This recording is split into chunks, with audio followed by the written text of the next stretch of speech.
Bom dia, bom dia! Vocês pediram, eu sou obediente e vou atender. Recebi 168 solicitações inbox em 5 minutos quando eu postei o número que eu estou usando no meu manequim. Yes! Consegui usar 38! Nem quando eu era mocinha eu havia conseguido usar 38, meninas. Então, se eu posso, vocês também podem. Aliás, meninos e meninas, porque o projeto é Viva Melhor. A partir deste final de semana, eu começarei a atender, por enquanto, apenas 30 pessoas, tá? Disponibilizarei o sábado e o domingo para começar as sessões via Skype. Vocês terão direito a 45 minutos de sessão, sendo 2 vezes ao mês. O projeto visa não apenas perder peso, mas fazer você viver com mais alegria. Quero distinguir alegria e felicidade, tá? São coisas distintas. Ficamos alegres porque a alegria é um sentimento. Ficamos alegres temporariamente. Ser feliz não é estar feliz. Ser feliz é um compromisso de vida. É uma forma de se comportar diante da vida, perante os desafios que essa vida caótica e louca nos oferece.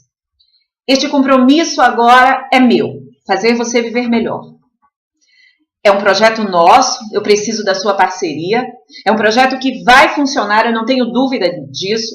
Na França nós temos um dos maiores médicos ligados à área de emagrecimento do mundo, tá?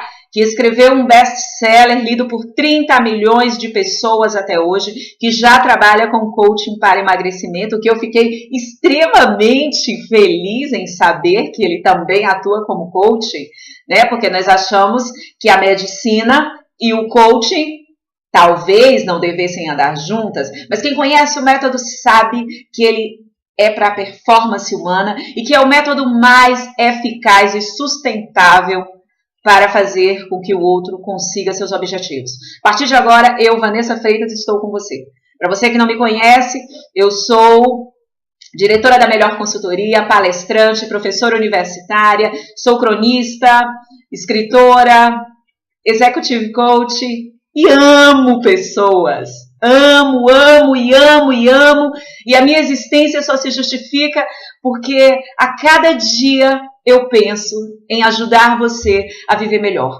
Antes, eu fazia isso nas empresas, né? Pela Melhor Consultoria, empresa que existe há 10 anos no mercado nacional. Agora, eu posso fazer para você, pessoa física. Eu quero entrar na sua casa, na sua vida e te fazer viver infinitamente melhor. Grande beijo!